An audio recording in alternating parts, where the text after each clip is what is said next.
You know, every modern myth has a starting point. And when it comes to the story of alien abduction, this is it. This is the one. Long before all the grainy videos and fancy crop circles, one couple's absolutely terrifying account on a lonely highway literally became the blueprint for every close encounter that followed. And it all comes down to this one simple, impossible question. How does a 35-mile stretch of road take 2 full hours to drive? And how do you just lose that time with no memory of what happened? Now, the people at the center of this story, they weren't some fringe characters living out in the woods. Betty and Barney Hill were a totally normal, well-respected couple. She was a social worker, he was a postal employee. They were civil rights activists. In the 1960s, a time of deep paranoia, having two people this credible, this grounded, tell this story, well, it made people listen. Okay, so let's set the scene. The date is September 19th, 1961. Betty and Barney are driving home from a nice little vacation in Canada, heading south through New Hampshire's White Mountains. It's late, it's dark, and the road is pretty much empty. So take a look at their journey here. Around 10:30 at night, Betty sees this weird light in the sky, kind of zipping around. As they get closer to an area called Franconia Notch, the light gets closer too, but the real kicker is right here, this highlighted part. A 35-mile drive that somehow, inexplicably, took them almost 2 hours. That's the missing time, the heart of this entire mystery. At some point, they just had to stop the car, because that light in the sky, it wasn't just a light anymore. It was this massive, totally silent, rotating craft that Barney Leader said looked like a huge pancake, and it was hovering so close it basically filled their entire view. And can you imagine this? Barney, who was a World War II vet, he actually gets out of the car, he grabs his binoculars to get a better look, and he claims he saw figures, people, looking down at him from windows on the craft. And his first official report just says it all. The only way he could describe them was with these chilling words, somehow not human. He totally panicked and ran back to the car. The next thing they consciously remember is hearing this weird beeping sound, and suddenly realizing they were 35 miles further down the road. But when they finally got home, shaken and confused, they realized the strangeness was far from over. I mean, when they finally stumbled through their front door, the evidence just kept piling up. Why were the tops of Barney's good dress shoes all scraped up?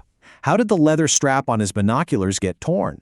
Both of their watches had stopped, dead, at the exact same time and never worked again. And maybe weirdest of all, there were these shiny circles on the trunk of their car that made a compass needle just spin like crazy. But it wasn't just physical stuff. About 10 days later, the real psychological horror started to creep in. Betty started having these incredibly intense and detailed nightmares. And not just one, she had them for 5 nights in a row. And in those dreams, the figures from the craft started to take shape. She described them just like this, nearly human, with this strange grayish skin and these huge dark wraparound eyes. Think about it. This description, which came out of her nightmares, basically became the image of the gray alien that we all know today.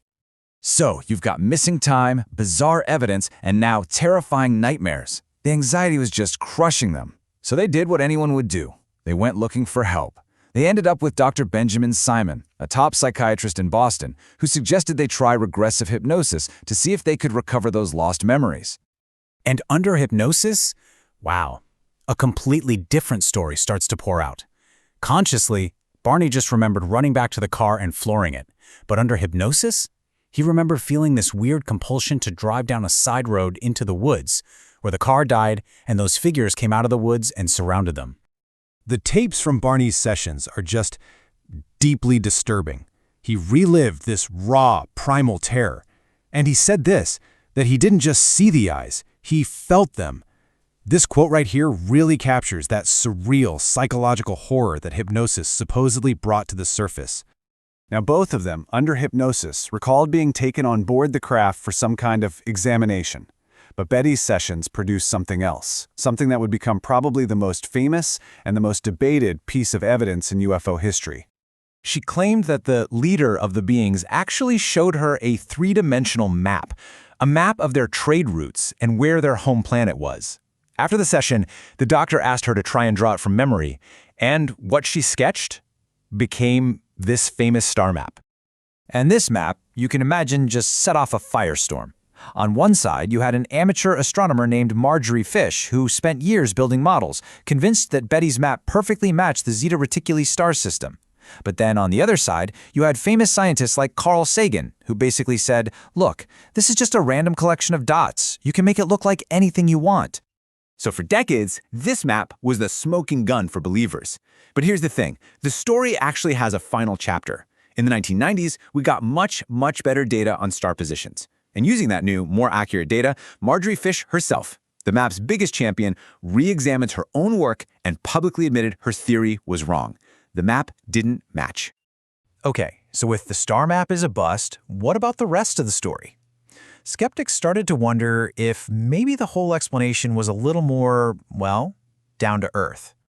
And this is where things get really fascinating. It's all about the timing. On February 10th, 1964, a really popular sci-fi TV show called The Outer Limits aired an episode with an alien that had these big, wraparound eyes. Exactly 12 days later, Barney Hill has his first hypnosis session, and it's only then, for the very first time, that he describes the beings looking, well, almost identical to the alien on TV.